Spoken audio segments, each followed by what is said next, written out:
Jokowi rapat 10 kali lebih dengan menterinya sebelum putuskan kenaikan harga BBM. Presiden Joko Widodo atau Jokowi disebut telah menggelar rapat lebih dari 10 kali dengan sejumlah menterinya sebelum menaikkan harga bahan bakar minyak BBM. Hal tersebut diungkapkan oleh Menteri Perhubungan Budi Karya Sumadi, Jumat tanggal 9 September tahun 2022, seperti dikutip dari Kompas TV. Sehingga, kata Budi, dari pembahasan yang dilakukan Presiden Jokowi dan Menteri terkait secara teliti dampaknya dari kenaikan harga BBM masih terkendali di sektor transportasi. Menurut Budi, dampak dari kenaikan harga BBM tidak mungkin hanya dikerjakan oleh satu kementerian saja. Pemerintah pada Sabtu tanggal 3 September tahun 2022 pekan lalu telah menaikkan harga-harga bahan bakar minyak BBM subsidi. Harga Pertalite naik dari Rp7.650 menjadi Rp10.000 per liter.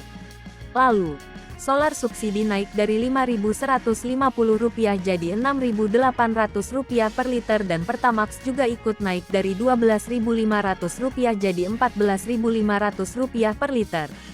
Jauh sebelum kenaikan diputuskan, Presiden Jokowi mengatakan anggaran subsidi dan kompensasi BBM tahun 2022 meningkat 3 kali lipat dari Rp152,5 triliun menjadi Rp502 triliun, dan angka ini diprediksi akan meningkat terus.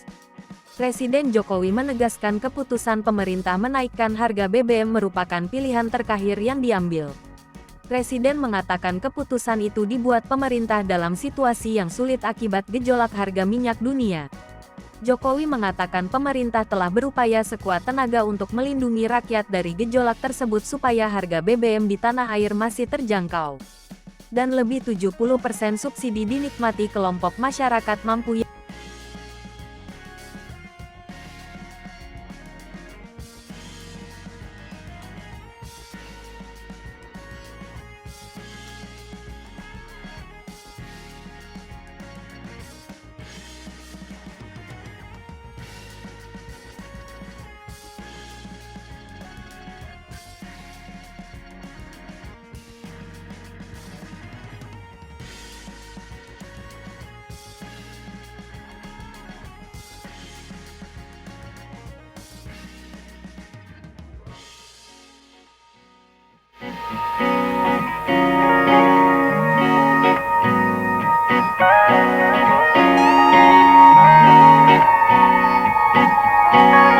Hai pemirsa Sri Popo TV, jangan lupa komen, like, dan subscribe, serta tonton terus berita